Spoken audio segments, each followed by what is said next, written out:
Salam saudara kasih. Hari ini kita akan muji Tuhan, naikkan pujian dari hati yang paling dalam.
Karya terbesar dalam hidupku, pengorbananmu yang selamatkanku. Engkaulah harta yang tak ternilai, yang ku miliki dan ku hargai. Yesus, Engkau bukan ini.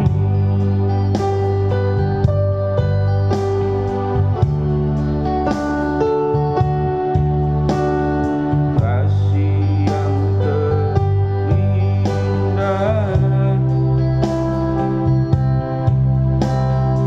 hati yang mulia, hanya ku temukan di dalam-Mu, Yesusku. Pujian dari hatiku, selalu di setiap waktuku. Tiada pernah berubah kasih-Mu, Yesus.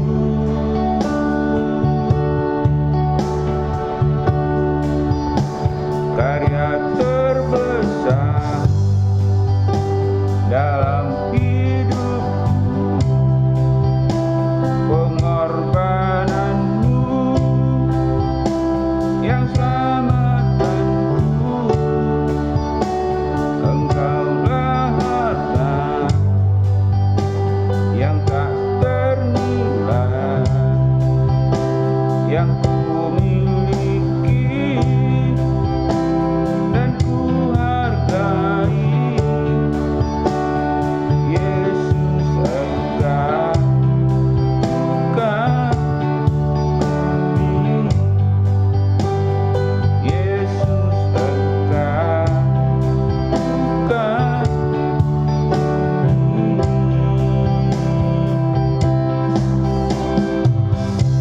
Salam saudara kekasih, hari ini kita akan membaca firman Tuhan dari kitab Efesus 2 ayat 10. Karena kita ini buatan Allah, diciptakan dalam Kristus Yesus untuk melakukan pekerjaan baik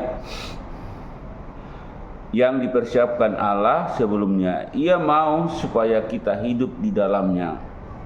Saudara kekasih, tema firman Tuhan hari ini adalah kasih dan pengampunan. Yesus telah mengasihi Anda dan saya. Dia telah turun dari surga untuk menebus saudara dan saya. Oleh sebab itu, ketika kita melakukan perbuatan baik, bukan karena kita baik, tetapi kita sudah terlebih dahulu menerima kebaikan dari Yesus Kristus. Sebab bukan karena perbuatan baik kita diselamatkan, tetapi karena kita diselamatkan karunia iman kita kepada Yesus Kristus. Bukan hasil usaha kita, tetapi pemberian Allah. Oleh sebab itu, ada 3 poin yang kita pegang hari ini tentang kasih dan pengampunan. 1.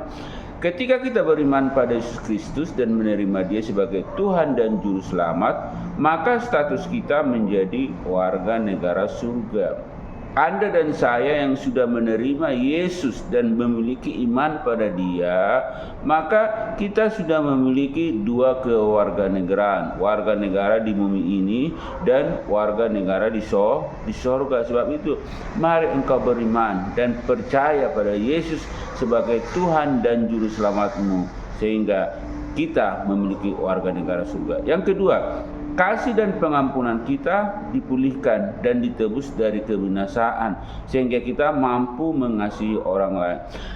Karena kasih daripada pengampunan Tuhan, seharusnya kita masuk dalam neraka kekal. Tetapi kasih-Nya menebus dan mengampuni kita dari segala dosa, kesalahan kita, pelanggaran, sehingga yang tadinya kita binasa beroleh kita hidup kekal, dan kasih yang telah kita terima dari Yesus, kita mampu mengasihi orang lain. Dan yang ketiga, pengampunan adalah pilihan serta sikap hati yang membebaskan kita dari kepahitan dan memberikan, yaitu pemulihan. Oleh sebab itu, saudara kasih, mari kita memiliki pengampunan. Ada orang yang menyakiti hati kita, ada orang yang menolak kita, ada orang yang memusuhi kita, ada orang yang tidak menerima kita. Mari kita bebaskan dari segala kepahitan. Mari kita bebaskan dari segala kepahitan kita, karena kalau kita mengalami kepahitan itu membuat kita sakit, dan kalau kita sakit akibatnya dosa. Oleh sebab itu, jika kita bebaskan diri kita dari kepahitan, akan memberikan pemulihan dalam hidup kita. Oleh sebab itu, mari bebaskanlah, yaitu segala kepahitanmu. Ampunilah setiap orang yang seperti di atas tadi, tidak menerima, yang memusuhi, yang menolak, dan lain-lain. Sehingga ketika kita membebaskan dari kepahitan, kita memiliki pemulihan dari Yesus Kristus. Mari percayalah dengan imanmu. Mari melangkah dengan imanmu bahwa bagi Tuhan kasih itu adalah sempurna, bahwa pengampunan itu adalah harus kita lakukan, karena Yesus telah mengampuni segala dosa pelanggaran kita, dibuang ke tubir laut, dan kita juga harus mengampuni orang lain yang tidak menerima kita, yang musuh kita, yang menyalahkan kita. Mari kita berdoa. Terima kasih Tuhan untuk hari ini. Kami percaya kiranya Allah yang kami sembah adalah Allah yang hidup. Engkau mengajarkan kami hari ini bahwa kami harus memiliki kasih, dan kami harus memberikan pengampunan kepada siapapun, karena Engkau telah mengasihi kami terlebih dahulu, karena Engkau telah mengampuni kami terlebih dahulu. Oleh sebab itu, mari kami lakukan dalam kehidupan kami. Terima kasih Tuhan untuk kasih-Mu yang sempurna, yang telah menebus kami dari kebinasaan, sehingga kami beroleh warga negara di sorga. Sebab itu hari ini Tuhan, kami mau belajar mengampuni siapapun orang lain, mengampuni kesalahan, mengampuni orang-orang yang memusuhi kami atau tidak menerima kami, sehingga kami terbebas dari kepahitan, sehingga terjadi pemulihan yang sempurna. Terima kasih Tuhan, hari ini kuasa daripada Kristus menjadi bagian kami. Terima kasih Tuhan untuk kebaikan-Mu. Terima kasih Tuhan untuk pertolongan-Mu. Segala hormat, segala kemuliaan hanya bagi Tuhan Yesus yang kami sembah, yang sudah memberkati kami. Terima kasih Tuhan atas kebaikan-Mu. Terima kasih Tuhan atas pertolongan-Mu. Dalam nama Yesus Kristus. dalam nama Tuhan Yesus Kristus, Allah yang kami sembah, yang sudah mengasihi kami, yang sudah mengampuni kami. Terima kasih untuk sore hari ini. Siapapun yang kau mendengarkan firman Tuhan ini, kasih dan pengampunan dari Yesus menjadi milikmu. Dalam nama Yesus kami berdoa. Amin.